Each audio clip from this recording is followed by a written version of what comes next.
उस बैसाखी के दिन जो लोग इस बाग में शहीद हुए थे, वे न सिख थे, न हिंदू थे, न मुसलमान।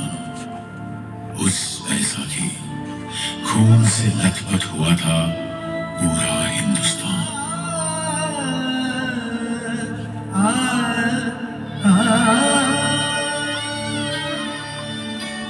वो अमृतसर में 13 अप्रैल 1919 इतवार की एक सुबह थी। पंजाब की धरती पर आने वाले सबसे खूबसूरत दिन की सुबह, जब सारा पंजाब बैसाखी की खुशियां मना रहा था। न जाने कितने लोग हरमिंदर साहब के दर्शन पर और खालसा का स्थापना का दिवस मनाने आए हुए थे। अमृतसर की गली बाजारों में चहल पहल थी। ठीक उसी दिन कांग्रेस के नेताओं ने जलियांवाला बाग में शाम 4:30 बजे एक सभा करने का निर्णय लिया था। उनका इरादा डॉक्टर सत्यपाल और डॉक्टर किचलू की रिहाई और काले कानून की वापसी की मांग करने का था। बैसाखी की खुशियों के बीच जैसे जैसे दिन आगे बढ़ा, एक छोटा सा बच्चा दिन का कनस्तर बजाते हुए शहर के कुछ इलाकों में लोगों को यह संदेश देते हुए निकला।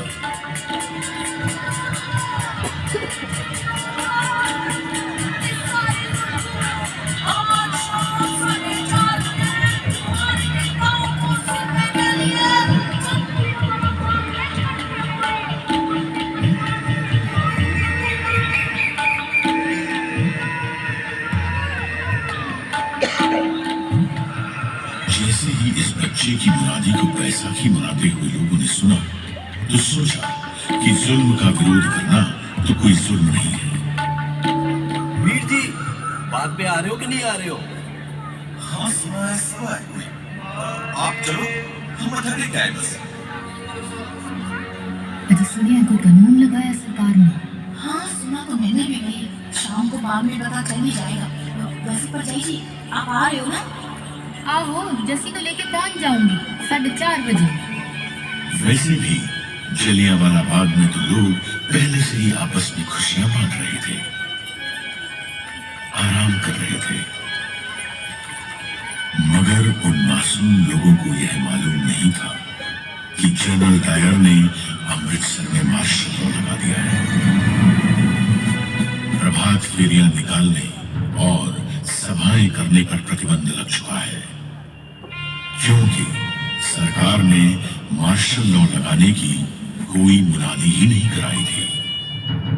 लगभग दोपहर 12:30 बजे के करीब जनरल डायर को जलियांवाला बाग में होने वाली सभा की जानकारी मिली। साहब, सुना है कोई सभा होने वाली है। साहब, बाग में, जलियांवाला बाग में। सुना तो था, यही 4-4:30 के करीब।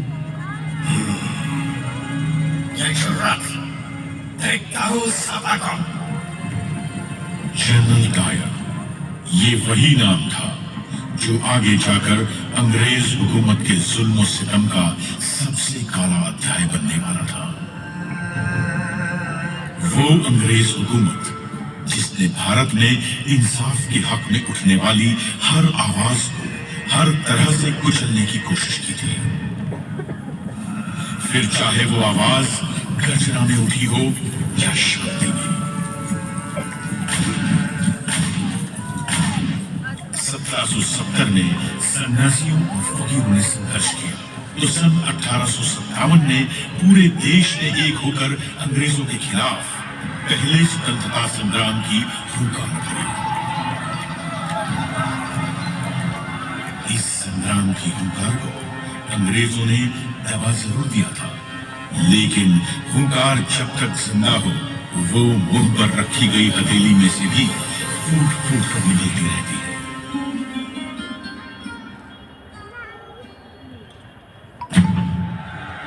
कभी क्रांतिकारियों ने आजादी का बीड़ा उठाया, तो कभी कांग्रेस के कर्म दल ने। एक तरफ गदर पार्टी ने विदेशों में आजादी का संग्राम छेड़ दिया था, तो पंजाब में भी वो देश की आजादी के लिए सक्रिय थे। सन 1915 में रास बिहारी बोस ने पंजाब आकर लाहौर, फिरोजपुर, अमृतसर, ननकाना साहिब और तरन तारण में अपने दूतों के जरिए अंग्रेजी सेना में सेवारत भारतीय सैनिकों से सशस्त्र क्रांति के लिए संपर्क किया। मगर किसी तरह यह योजना अंग्रेजों को पता लग गई और कई क्रांतिकारी गिरफ्तार किए गए। 16 नवंबर 1915 के दिन 19 वर्ष के बालक करतार सिंह सराभा को अंग्रेजों ने लाहौर की जेल में फांसी के फंदे पर लटका दिया।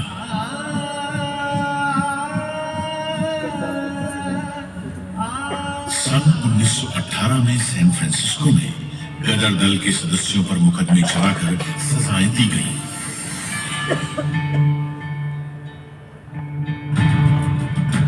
यह पहले विश्व युद्ध का समय था और अंग्रेजों ने अपने हित से इस युद्ध में भारत को भी झोंक दिया था। इस युद्ध में अंग्रेजों ने भारत की संपदा, युद्ध सामग्री और सैनिकों का जमकर इस्तेमाल किया और बदले में भारत को क्या मिला? एक काला कानून, रॉलेट एक्ट। आम हिंदुस्तानी की जबान में इस एक्ट को न वकील, न दलील, न अपील के नाम से जाना जाता था। इस एक्ट के पास होने के बाद पुलिस चाहे जिसकी तलाशी ले सकती थी। बिना कारण किसी को भी 2 साल की सजा दी जा सकती थी। इसके इस्तेमाल से भारतीय अखबारों की कलम तोड़ दी गई। फिर भारत ने इस काले कानून का जवाब दिया सत्याग्रह से। देश भर में इसके विरोध में सभाएं और आंदोलन होने लगे।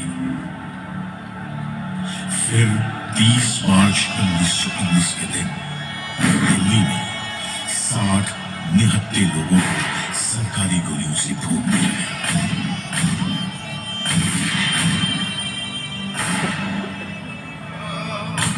पंजाब में डॉक्टर सत्यपाल और डॉक्टर सैफुद्दीन किशनी इसी कानून के विरोध का नेतृत्व कर रहे थे। तभी अंग्रेजों ने उन्हें गिरफ्तार कर लिया। पंजाब की जनता ने इस गिरफ्तारी का विरोध किया और उनकी रिहाई के लिए आवेदन तक दिए, लेकिन पंजाब के लेफ्टिनेंट गवर्नर माइकल ओडायर पर इसका कोई असर नहीं हुआ। उसके इरादे कुछ और ही थे। 9 अप्रैल 1919 को रामनवमी का त्योहार अमृतसर में शांतिपूर्वक बीता था। फिर भी अंग्रेजों ने उस दिन महात्मा गांधी के वहां आने पर रोक लगा दी और उन्हें पलवल पर ही गिरफ्तार कर लिया। आप यहाँ से आगे नहीं जा सकते। आपको गिरफ्तार किया जाता है। You are under arrest. इसके विरोध में पंजाब में कई जगहों पर सभाएं हुई, लेकिन लोगों को यह नहीं मालूम था कि उनके इस अहिंसात्मक प्रतिरोध का जवाब अंग्रेज किस बर्बरता से देंगे। माइकल ओडायर ने जनरल डायर को सेना की टुकड़ियों के साथ जालंधर से बुलवा लिया। General, report immediately with your troops. तुम्हारी यहाँ जरूरत है। इन हिंदुस्तानियों को काबू में लाना पड़ेगा। Yes, sir. I'm coming. जब जलियांवाला बाग में बैसाखी मनाने आए हजारों हिंदुस्तानी अपने नेता हंसराज को सुन रहे थे, एक हवाई जहाज उनके ऊपर से गुजरा। दरअसल अंग्रेज हवाई जहाज से बाग का मुआयना कर रहे थे।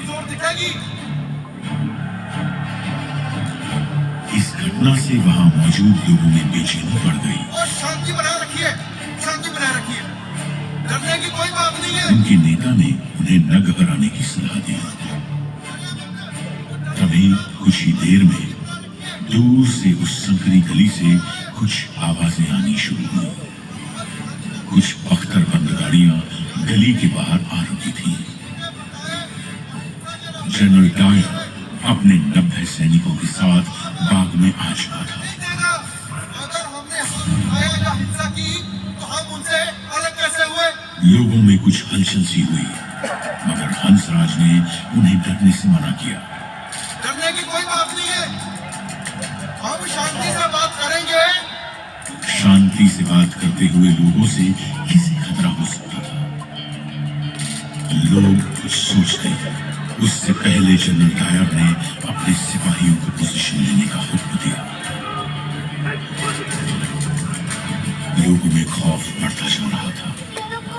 औरतें अपने बच्चों को देख के दहशत में कांपती जा रही थी। आदमी अपने परिवारों को अपनी बाहों में समेटे चीखों के समंदर में डूबे जा रहे थे। और बच्चों को तो मालूम भी नहीं था कि उनके मासूम से खिलखिलाते चेहरे कुछ देर बाद एक गहरी और ठंडी खामोशी में गुम हो जाने वाले थे। न कोई चेतावनी, न बाग खाली करने की घोषणा, न सभा बंद करने का हुक्म। सीधे एक हुक्म जारी हुआ।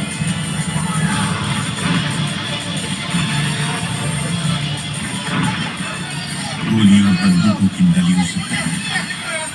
लोग बेतहाशा अपनी जान बचाने के लिए भाग रहे थे, लेकिन न अंग्रेज हुकूमत की बंदूकें रखी और न डायर की आंखों में कोई इंसानियत। जो गोलियां उन बेगुनाहों के जिस्मों को चीरती हुई दीवारों में धंस गई थी, वो आज भी यहाँ की दीवारों में दफन है। गोलियां चलती रही। अंग्रेजों की गोलियों से जान बचाते हुए उन लोगों के लिए उस दिन एक उम्मीद थी, बाग में मौजूद कुआं। लोग बचते बचाते उस कुएं में गिरने लगे, तो कुछ लोगों ने गोलियों से बचने के लिए उस कुएं में कूदना शुरू किया।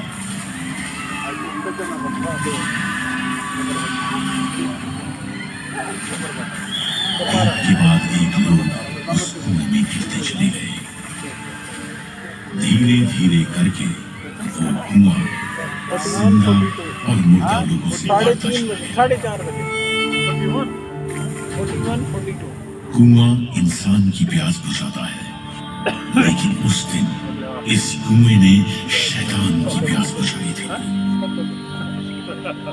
ये कुआं इस ऐतिहासिक मैदान के बीच में गूंजता हुआ एक काला धब्बा है, जिसमें आज भी उन मासूमों की चीखें गूंज रही हैं। उस दिन जलियांवाला बाग में खूनी जनरल डायर की प्यासी बंदूकें गोलियां खत्म होने तक चलती रहीं और हिंदुस्तानी शहीद होते रहे। उसे तो यह अफसोस हो रहा था कि गली संकरी होने के कारण वह अपनी मशीन गन वहां तक नहीं ला पाया था।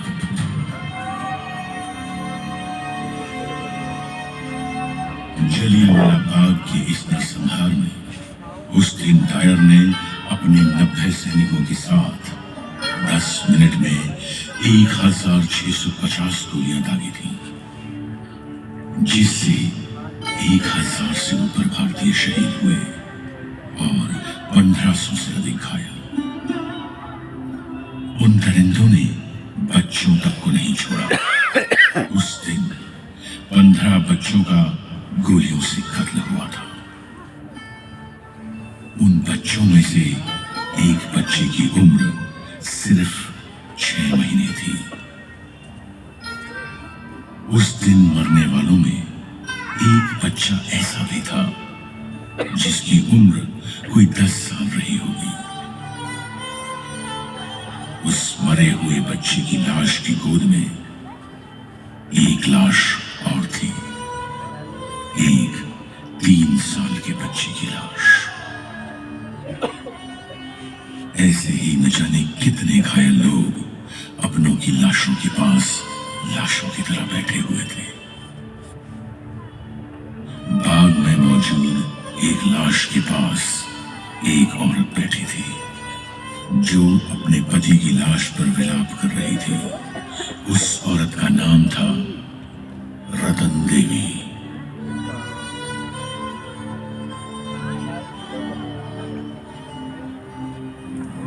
कुत्तों को भगाने के लिए मैंने एक जगह खोज ली। वहां दर्द में छटपटाते 3 और लोगों को भी देखा।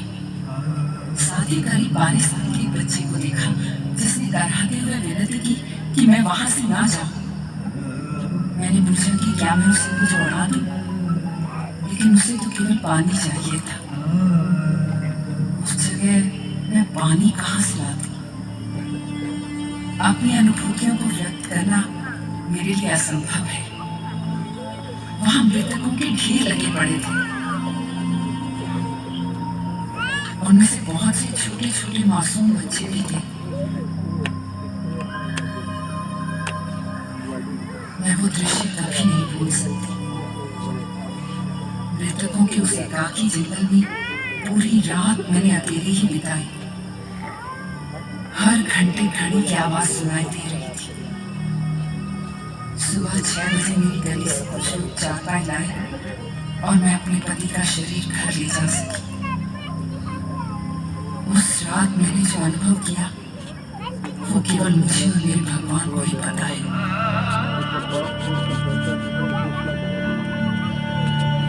वहां मौजूद मृत शरीरों की और उन पर विलाप कर रहे उनके प्रियजनों की खबर लेने के लिए वहां कोई नहीं था। घायलों का इलाज करने के लिए कोई नहीं था। उन्हें पानी तक पिलाने के लिए कोई नहीं था।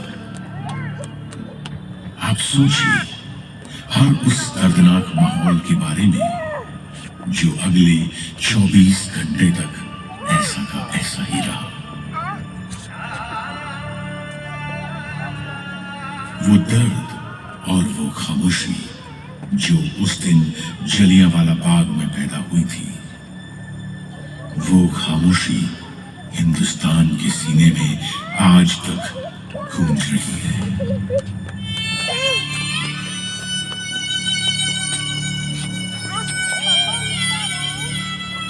उस वक्त मार्शल लॉ के काले बादलों ने पंजाब को घेर रखा था। अमृतसर में एक तरफ शहीदों के परिवार रुदन में डूबे थे, तो दूसरी तरफ अंग्रेज कहकहे लगा रहे थे, क्लबों में नाच रहे थे, जश्न मना रहे थे। वो रोज मार्शल लॉ का इस्तेमाल करके न जाने कितनों को जेल की सलाखों के पीछे डाल के यातनाएं देते रहे। इस नरसंहार का दोनों दायरों पर कोई असर नहीं हुआ। कई दिनों दोनों अमृतसर के लोगों को अपने जुल्म से दबाते रहे। उनका जुल्म इस हद तक था कि जो भी हिंदुस्तानी उस गली से गुजरता था, उसे घुटनों और हाथों पर रेंगने के लिए मजबूर किया जाता था। सारा पंजाब इस अंग्रेजी आतंक का सामना कर रहा था। जब 14 अप्रैल को अमृतसर से 87 किलोमीटर दूर गुजरानवाला में कुछ भारतीय अंग्रेजों के खिलाफ प्रदर्शन कर रहे थे, उन पर हवाई जहाज से बम बरसाए गए। न जाने कितने मारे। दुनिया की सभ्यता का झंडा उठाने वाली अंग्रेज हुकूमत का असली चेहरा ये था। पंजाब से कोई खबर बाहर नहीं जा रही थी, लेकिन हुंकार जब तक जिंदा हो, वो मुंह पर रखी गई हथेली से भी फूट फूट कर निकलती रहती है। धीरे धीरे जब इस नरसंहार की खबरें देश में फैली, तो पूरा हिंदुस्तान विरोध में उठ खड़ा हुआ। रॉलेट एक्ट के खिलाफ देश भर में आंदोलन तेज हो गया। जहां देश में प्रदर्शन और धरने हो रहे थे, तो उधर अंग्रेज डायर का गुणगान कर रहे थे। उनका ख्याल था कि इन गोलियों की आवाज में भारत का राष्ट्रवाद और स्वतंत्रता का संग्राम दब जाएगा। एक अंग्रेजी कवि रुडयार्ड किपलिंग ने डायर को शाबाशी ही नहीं दी, बल्कि उसके लिए एक राहत कोष तक खोल दिया। अंग्रेजी अखबार डायर को साम्राज्य का बहादुर रक्षक बता रहे थे। भारतीयों ने इस बेशर्मी का मुंह तोड़ जवाब दिया। इस नरसंहार के खिलाफ अपनी आवाज बुलंद करते हुए गुरुदेव रविंद्रनाथ टैगोर ने अपनी नाइटहुड की उपाधि वापस कर दी। महात्मा गांधी ने केसरे हिंद का पद वापस कर दिया। बॉम्बे क्रॉनिकल के संपादक बीजी हॉर्निमन ने अपने पद से इस्तीफा दे दिया और देश के कवियों के लिए अपनी कविताओं में अपना विरोध दर्ज किया।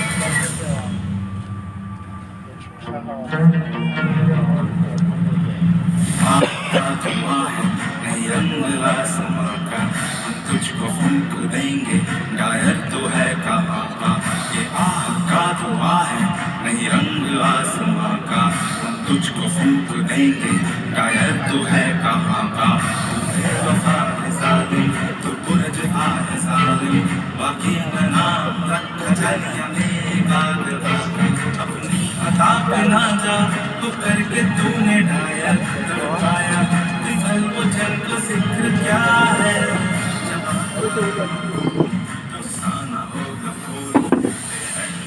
इन तरानों में देश का दुख था, देशभक्ति थी और ये अंग्रेजों को एक चेतावनी भी थी कि तुम कब तक जुल्म करोगे। यह देश हमारा है और हम इसे आजाद करा के रहेंगे। फिर भी जब देश में हो रहे विरोध रुके नहीं, तो उनसे बचने के लिए अंग्रेजी हुकूमत ने हंटर कमेटी बनाई।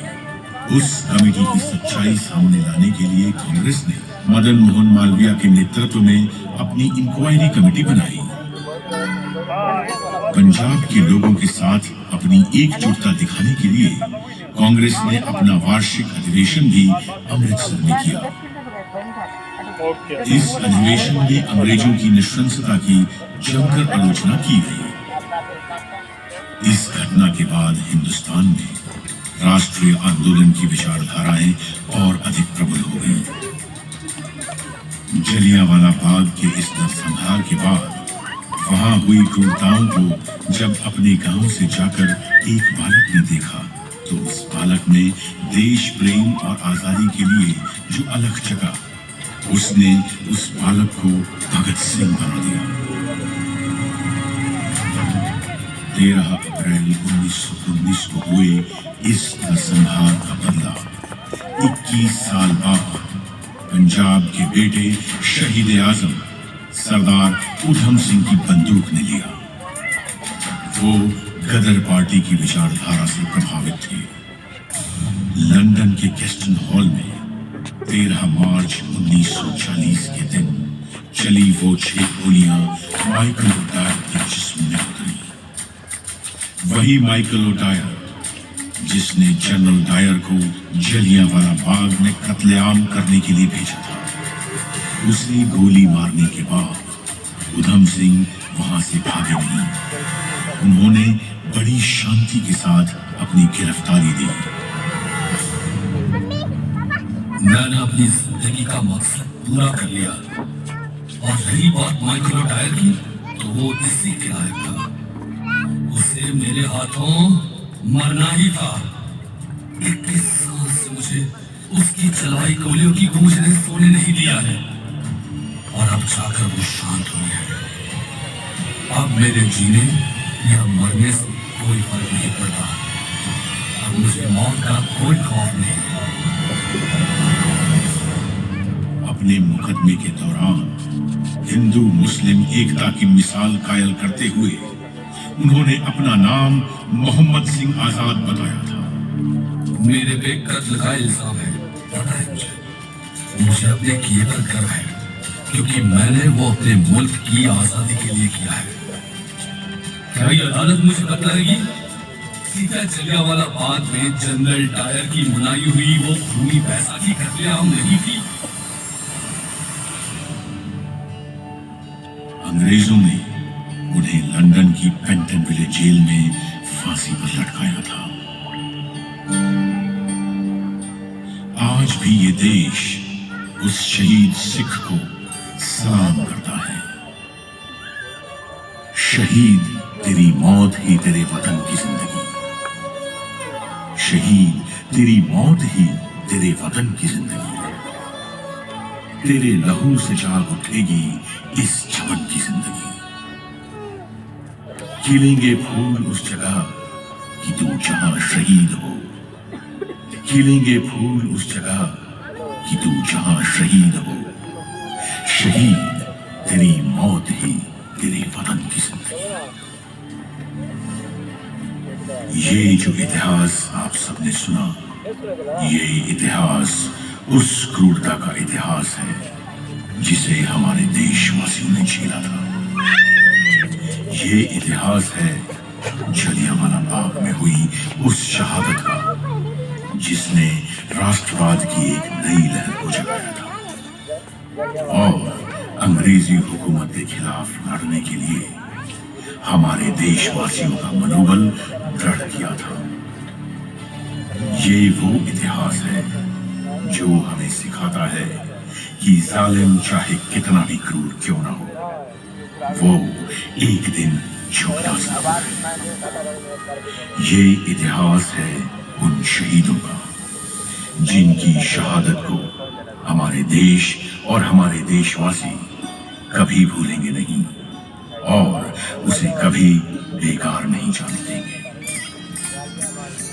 आओ हमारे उन शहीदों को सलाम करें जिन्होंने हमें आजादी दिलाई और सलामी दें हमारे उन जाबाज जवानों को जिन्होंने हमारी स्वतंत्रता की, हमारे प्रजातंत्र की और हमारे अधिकारों की हिफाजत की।